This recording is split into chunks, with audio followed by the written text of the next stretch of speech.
رمضان کے پہلے عشرے یعنی پہلے 10 دن کی دعا ہے رب اغفر ورحم وانت خیر الراحمین۔ اس کا کیا مطلب ہے؟ اس کا مطلب یہ ہے کہ مجھے معاف کر دے، میرے رب مجھے معاف کر دے، مجھ پہ رحم فرما اور تو سب سے بہتر رحم کرنے والا ہے۔ اس دعا کا کیا مقصد ہے؟ اس کے پیچھے حکمت کیا ہے؟ آئیے آپ کو بتاتا ہوں۔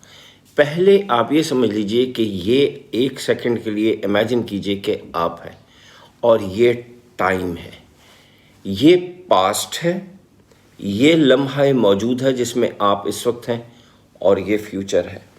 اس سے پیچھے جو بھی آپ نے کیا، آپ پہلے تو اس کی مغفرت مانگ رہے ہیں، پاسٹ کی مغفرت۔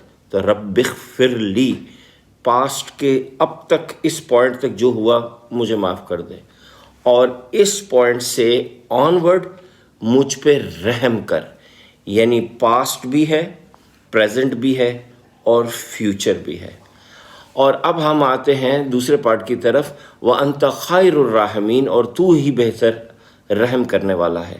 ہوتا یہ ہے کہ پورا سال ہم لوگوں سے امیدیں باندھے رکھتے ہیں اور مختلف طریقے سے لوگوں سے بندھ جاتے ہیں، ٹھیک ہے؟ 1 سیکنڈ کے لیے امیجن کیجئے کہ یہ وہ لوگ ہیں جن سے ہم نے ایکسپیکٹیشنز رکھی ہوئی ہیں۔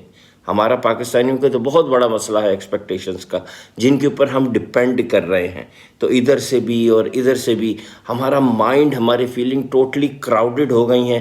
ہم نے اپنے آپ کو آس پاس کے لوگوں سے ایسوسیٹ کر کے اپنے آپ کو بالکل گنجل کر دیا ہوتا ہے۔ تو اب وقت آ جاتا ہے کہ ہم سب سے اپنے آپ کو ریلیز کر کے، جو ایک اللہ کا ہے، خیر الرحمین، تیرے اوپر ڈپینڈنسی سب سے اچھی ہے، تجھ سے ہی میں نے ایکسپیکٹیشن لگا کے رکھنی ہے، تو ایک اللہ کے ساتھ پھر ہم اپنے آپ کو لنک کرتے ہیں۔ یہ ہے حکمت اس دعا کی۔ کل میں آپ کو یا انشاءاللہ اگلی دفعہ بتاؤں گا کہ یہ جو سحری روشنی نکلنے سے پہلے اور افطار روشنی ہونے جانے کے بعد جو ہم کرتے ہیں، اس کی کیا حکمت ہے۔